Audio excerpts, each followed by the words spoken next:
would like to report an abandoned vessel.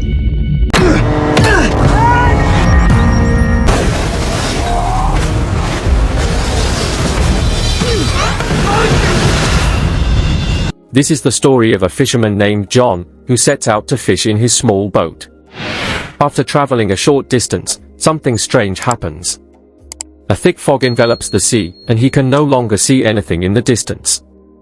He drifts through the fog for a long time until he spots a boat far away.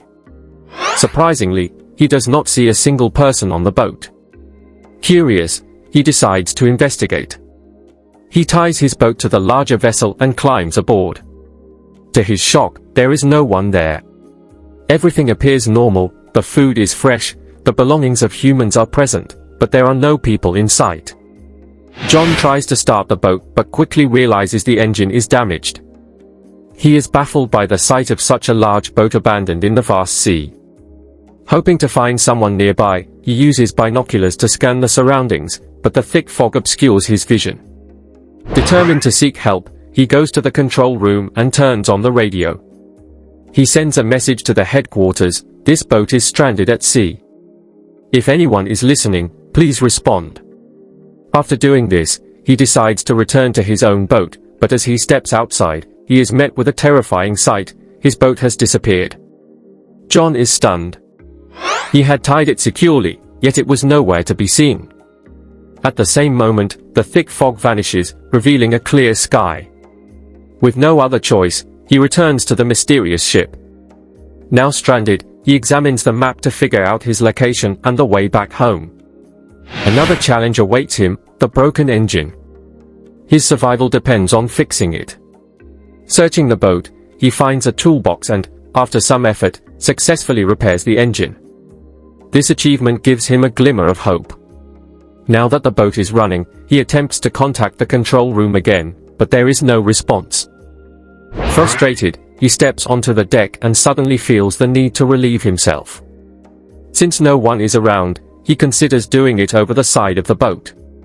Just as he leans over, he is pushed from behind. He barely manages to grab the railing, saving himself from falling into the sea. The wind is strong, making it difficult to climb back up, but he refuses to give up and eventually pulls himself aboard. Still shaken, he decides to go to the toilet below deck. As soon as he enters, the door slams shut behind him. At first, he assumes it's just the wind, but when he tries to open it, he realizes it has been locked from the outside. Panic sets in. Who locked him in? Was someone else on this ship? Desperate, he searches the cabin and finds something horrifying: bloodstains.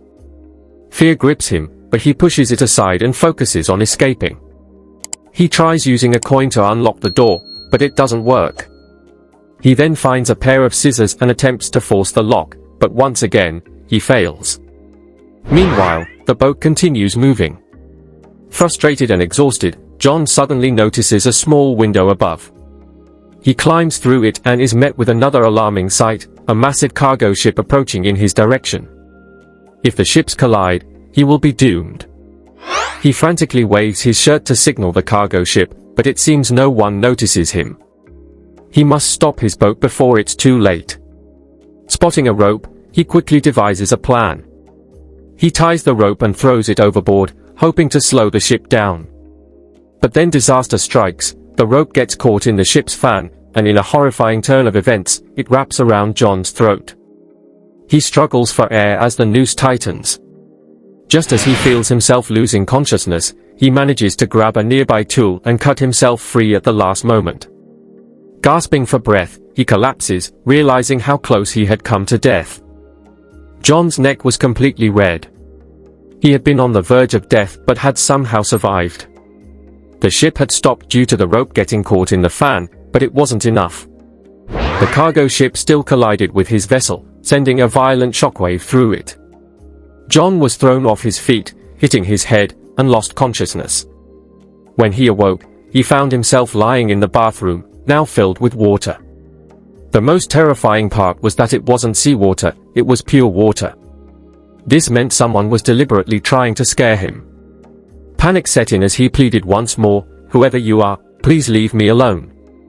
But there was no response. Weakened by hunger and thirst, he drank some of the fresh water. But when he turned on the tap again, the water had turned salty. Seawater was now seeping in. This could mean only one thing: there was a hole in the boat, and soon it would sink. Desperate to escape, he tried the door again, but it was locked from the outside. Night fell, and the boat remained eerily silent. Unbeknownst to him, above deck, something, an unseen force, was controlling the ship. Water continued to rise inside, and John, exhausted, eventually drifted into an uneasy sleep. That night, a brutal storm struck the sea. The boat took heavy damage, and John suffered more injuries. By morning, he woke to find the water level dangerously high, only his face remained above the surface. Accepting his fate, he prepared for the inevitable. But just then, he heard a clicking sound. He turned the door handle, and miraculously, it was unlocked. With the water pressure building up, the door burst open, and John was finally free. He rushed to the deck to breathe in the fresh air. His oxygen-deprived body craved relief. At this point, he knew someone, was tormenting him. He could not take much more. The water continued flooding the boat. Knowing it would sink soon, he devised an escape plan. He found airbags and the broken bathroom door and fashioned a makeshift raft. However, he still needed supplies. He scavenged for food and any useful items before lowering himself onto the raft. Drifting away from the cursed boat, he paddled with great effort. Hours passed, but to his horror, the ship remained exactly where it was. He had thought it would sink within minutes, yet it stood motionless. Realizing this, a thought struck him: if the boat wasn't sinking, maybe he could fix it. Determined, he returned. First, he sealed the leak. Then, he built a pump to remove the seawater from inside. After repairing the damages, he made one last attempt to call for help through the radio. Silence. Defeated, he turned back to the controls, trying once again to steer the boat. But it wouldn't move. It was stuck. John, utterly exhausted, sat in despair. Then, in the distance, he spotted another ship. His only chance of survival was to reach it. Using his raft, he started rowing toward the vessel. But as he distanced himself, his own ship suddenly came to life. It started following him, fast. Fear gripped him. The boat was chasing him as if it had a will of its own. He paddled furiously, but the monstrous vessel gained speed. Just before it could crush him, he leaped into the water, abandoning his raft. The other ship, his only hope, had already sailed away. Realizing there was no escape, he resigned himself to his fate. He would rather drown than return to that haunted ship. But as night fell, the water grew unbearably cold. Below, dolphins swam, circling him. Unable to endure the freezing temperature, he had no choice. He climbed back onto the boat. Sick and shivering, he wrapped himself in a blanket and fell into a deep sleep. Morning came, and with it, renewed determination. He had to escape. But now, the door to his room was locked. Again. Frustrated, he searched the room and found a small storage cabin. Inside, he discovered a ventilation shaft leading upwards. He climbed in, only to fall multiple times, injuring himself further. The exit seemed sealed. Worse, the oxygen was running out. He was back where he started. His boat was tied up at the dock, just as it had been at the beginning of his journey. The people, the surroundings, everything was the same. It was as if nothing had ever happened.